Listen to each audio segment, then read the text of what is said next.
오늘 먼저 대담에 앞서 안철수 의원의 입으로 불리시죠. 송호창 의원 전화로 연결돼 있는지 송호창 의원이 안철수 전 의원의 탈당에 앞서 여러 가지 중재 역할을 했다 이런 말씀을 하고 계시는데 어떤 속사정이 있었는지 직접 들어보겠습니다. 송 의원님 나와 계십니까? 예, 반갑습니다. 네, 오래 기다리셨는데요. 송 의원님, 지금 오늘 안팎의 여러 인터뷰에서 안철수 전 대표가 탈당하기 전에 거중을 조정하셨다 이런 말씀을 하셨어요. 어떤 의미입니까? 지난주까지 해서 당내에 여러 가지 그 큰 변화와 개혁이 필요하다. 그리고 개혁의 방향과 목표에 대해서 여러 가지 이제 노력이 있었죠. 그 가운데 안철수 전 대표가 이제 혁신전대를 통해서 당내 모든 세력들이 당의 그 과감한 개혁과 변화를 위한 여기에 총력을 다해서 힘을 모으자라는 제안을 마지막으로 이제 한 상태입니다.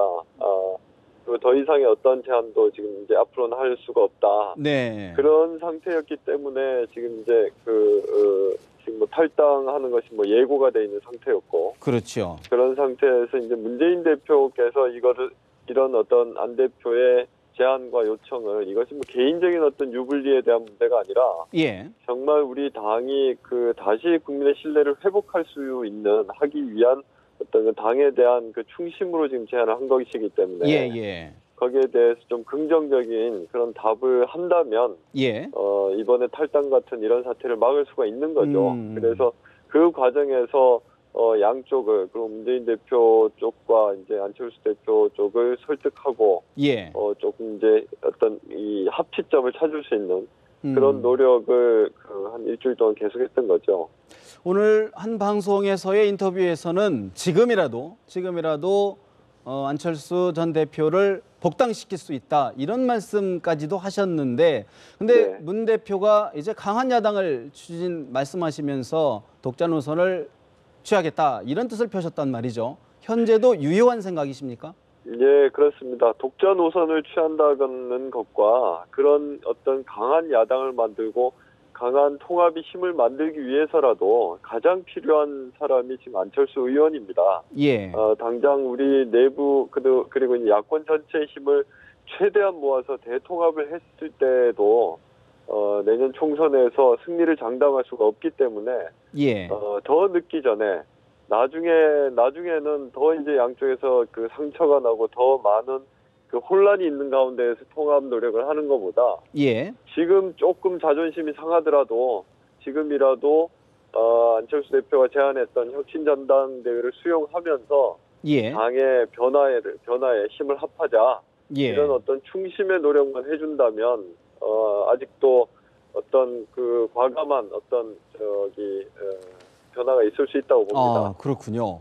당장 내일 황주홍 의원이나 유성엽 의원 또 문병우 의원 같은 분은 탈당을 선언하겠다라고 이제 밝힌 상황인데 현실적으로도 지금 그런 말씀이 가능하다 이렇게 보시는 건가요? 그런 탈당 사태가 더 일어나기 전에 빨리 막아야 된다고 하는 것이고요. 지금 우리는 앞으로 분열의 정치를 하는 것이 아니라 더 큰 힘을 모으는 통합의 정치를 해야 되는 겁니다. 그리고 거기에 대해서 문재인 대표나 안철수 전 대표나 모두가 공감을 하고 있는 것이고 특히 우리 당의 변화와 혁신 의지와 개혁 방향 목표에 대해서는 당내에서 가장 강한 의지를 가지고 있는 분들이 두 분인데 두 분이 지금 힘을 이렇게 나누게 된다면 다음 총선에서는 아주 희망이 없게 되는 거죠. 네, 송 의원님의 희망과 바람과는 달리 좀 현실 정치에서는 그렇게 상황이 녹록지만은 않아 보이는데요. 일단 송 의원님께서 새정치민주연합에 잔류하시기로 의지를 밝히셨지 않습니까?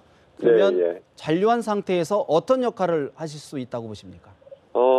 제가 이때까지 2012년 대통령 선거 때부터 지금까지 해온 역할이 다 통합과 단합의 역할이었습니다. 지난 12년도 문재인, 안철수 두 대선 후보의 단일화 역할을 실질적으로 이제 만들어 왔었던 것도 그렇고, 작년 민주당과 새정치연합의 당의 합당을 만든 것도 야권이 힘을 합해야만 우리가 가지고 있는 어떤 좋은 정책과 비전을 실현시킬 수가 있다 하는 그런 이제 문제의식이고요. 이게 내년 총선에서도 당연히 이 야권의 힘을 모아야지만 지금 박근혜 정부가 보여주고 있는 이런 독선과 그 퇴행적인 모습을 예. 막을 수가 있지 않겠습니까? 근데 네. 이게 더 늦어지면 늦어질수록 그 통합을 하기가 더 힘들어진다는 겁니다. 지금 네.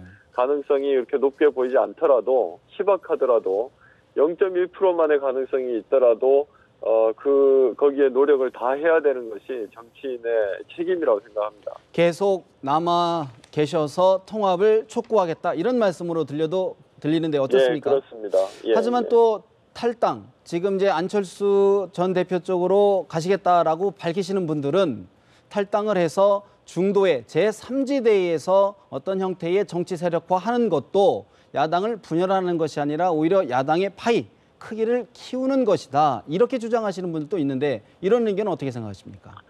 뭐 다 그런 여러 가지 방향이나 여러 가지 아이디어가 다 있을 수가 있는 거죠. 그렇지만 지금 상황에서 우리가 어떤 안철수, 문재인 두 대표의 어떤 우리 당에 대한 개혁 방향이나 목표 이런 점에서 차이가 있다고 하면 예. 충분히 그건 뭐 다르게 별도의 그 행보를 취하는 것이 가능한데 지금 이제 두 분 같은 경우는 그렇게 큰 차이가 없다고 저는 보고 있습니다. 예. 그렇기 때문에 일단은 이번에 더 통합을 하는 게 더 어려워지기 전에 지금 가능한 빨리 다시 수습을 좀 하고 문재인 대표가 탈당계를 들고 찾아가서 다시 함께 힘을 합하자 이렇게 좀 제안을 해주셨으면 좋겠습니다. 알겠습니다. 끝으로 한 가지만 여쭙겠습니다. 이제 총선까지 이제 불과 얼마 남지 않았지 않습니까? 예, 예. 그럼에도 불구하고 문재인 대표와 안철수 전 대표가 끝내 다른 길을 간다 했을 경우에 어떻게 대처를 하고 어떤 역할을 하시겠습니까? 그래도 지금 우리 야권을 지지하는 국민들 그리고 이 정부 여당의 독주를 막아야 되겠다고 생각하는 국민들은 야권이 힘을 합하기를 바란다고 봅니다.